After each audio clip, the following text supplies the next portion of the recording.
السلام علیکم۔ اردو پوائنٹ کے عرب نیوز بلیٹن کے ساتھ میں ہوں عمر خطاب۔ سب سے پہلے آپ کو خبر دیں، ابوظہبی ایئرپورٹ پر غیر مسلموں کے لیے کثیر المذہبی عبادت گاہ کا افتتاح کر دیا گیا ہے۔ اس طرح اس بین الاقوامی ہوائی اڈے پر مختلف مذاہب سے منسلک افراد اپنے عقائد کے مطابق عبادات سر انجام دے سکیں گے۔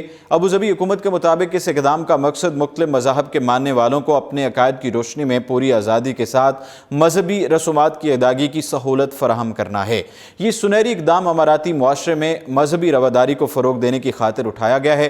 ایئرپورٹ پر اس کثیر المذہبی عبادت گاہ کا افتتاح رواداری کے فروغ کے ادارے نے ابوظہبی ایئرپورٹ کے چیئرمین شیخ محمد بن حمد بن طانون النہیان کی موجودگی میں کیا۔ غیر مسلموں کے لیے مخصوص یہ عبادت گاہ ایئرپورٹ کی بلڈنگ میں بسوں کے گیٹ کے قریب بنائی گئی ہے۔ رواداری کے فروغ کے ادارے کے چیئرمین ڈاکٹر مغیر الخیلی نے بتایا کہ اس عبادت گاہ کا ڈیزائن بہت سوچ بچار کے بعد تشکیل دیا گیا۔ اس بات کو مد نظر رکھا گیا کہ یہاں تمام مذہب کے افراد اپنے عقیدے کے مطابق آسانی سے مذہبی فرائض سر انجام دے سکیں گے۔ اس عبادت گاہ کے قیام سے مختلف تہذیبوں اور نسلوں سے جڑے افراد کے درمیان رواداری کے جذبات فروغ پائیں گے۔ واضح رہے کہ متحدہ عرب امارات میں سال 2010 رواداری کے سال کے طور پر منایا جا رہا ہے۔ اس کثیر المذہبی عبادت گاہ کا قیام بھی اسی رواداری کی پالیسی کو بڑھاوا دینے کی خاطر عمل میں لایا گیا ہے۔ متحدہ عرب امارات کی جانب سے غیر ملکی سرمایہ کاروں کو بڑی خوشخبری سنا دی گئی ہے۔ اماراتی کابینہ کی جانب سے گزشتہ روز غیر ملکیوں کو 122 شعبوں میں 100% تک سرمایہ کاری کی منظوری دے دی گئی۔ یہ اجلاس دبئی کے فرمانروا اور متحدہ عرب امارات کے نائب صدر شیخ محمد بن راشد المکتوم کی زیر صدارت ہوا۔ محمد المکتوم نے اس اجلاس کے دوران واضح کیا کہ اماراتی ریاستیں ہر شعبے میں اپنے حالات اور ضروریات کے مطابق سرمایہ کاری کے تناسب کا تعین کریں گی۔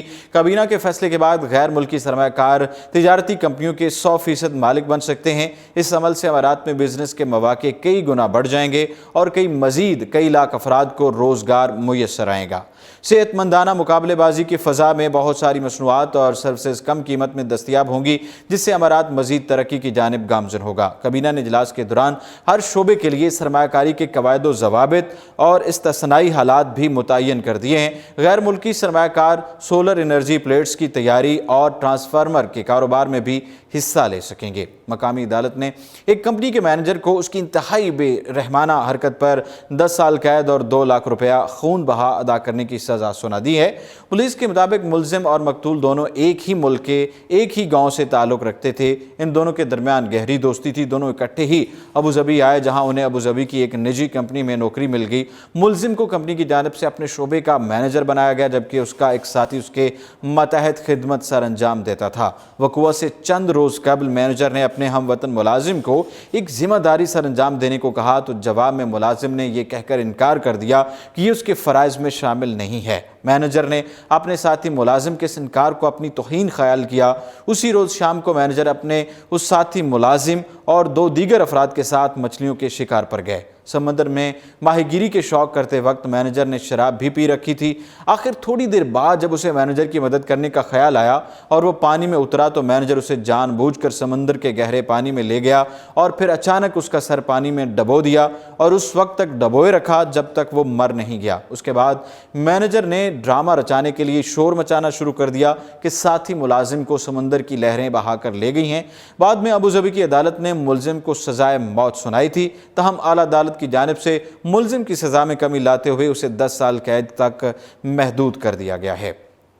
سعودی وزیر پیٹرولیم خالد الفالح نے بتایا ہے کہ سعودی سرزمین پر حوثیوں کی جانب سے ڈرون اور میزائل حملوں کے بعد تیل تنصیبات کی حفاظت کے لیے انتظامات سخت کر دیے گئے ہیں۔ یہ بات انہوں نے ویانا میں اوپیک اجلاس میں شرکت کے موقع پر صحافیوں سے بات چیت کے دوران کہی۔ انہوں نے کہا کہ تیل کی ترسیل کو محفوظ کرنے اور رکھنے کے سلسلے میں انتہائی سنجیدہ ہیں۔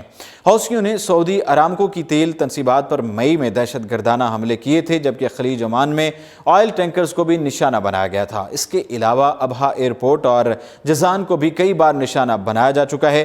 تیل کی طلب میں تیزی آ رہی ہے۔ کئی ممالک تیل کوٹے میں کمی کے سمجھوتے میں 9 ماہ کی توسیع کے خواہش مند ہیں۔